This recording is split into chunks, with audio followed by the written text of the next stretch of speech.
Today I want to talk to you about exhibiting beans at the fair. Now there are different types of beans that can be exhibited, but I'm going to talk about exhibiting snap beans or green beans. So when you go to the garden, you're going to need to pick more than you think you're going to choose or use. Typically 12 are exhibited on a plate, but always be sure that you check the rule book to make sure what that exact number is.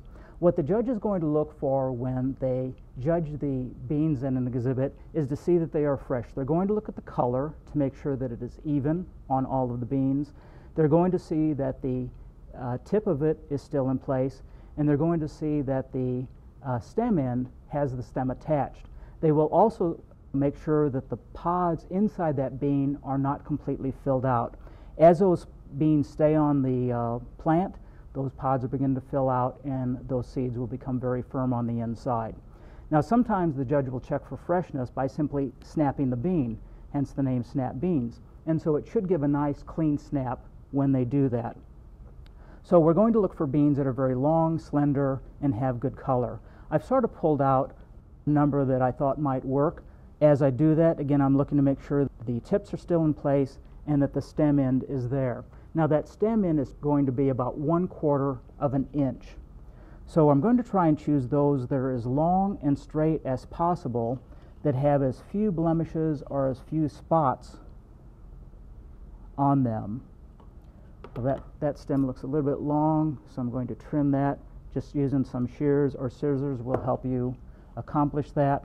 They may need to be cleaned a little bit. If so, simply taking a soft cloth and washing them or wiping them will usually remove most of the dirt that is on them. Now what some gardeners will do is to sort of stair-step the sizes, and even though that looks attractive on the plate, the judge is going to be able to see that the one being on the end, which is the smallest, is fairly small, and then it's going up to a fairly large one. So that trick doesn't usually get by the judge too easily. So as I'm placing these on the plate, I'm making sure that, again, that they are as close as color as possible, that they are as uniform in size as possible. That one looked a little bit too large for me. I'm going to pull that one out. Also make sure that none of them are broken or that there isn't any damage on them. And I'm going to make sure that I count. When you have a number that is required on a plate, always make sure that you double check the count, even when you get to the fair, because it's easy to leave on one too many or not have enough, and the judge is always going to count, so make sure that you double check. So I have my 12 pods. I've lined them up. Hopefully they're going to be nearly as close in length as possible, uniform color, stems all trimmed to 1/4 inch, and all of the tips still in place. Hopefully these will give you some tips for that blue ribbon at the fair.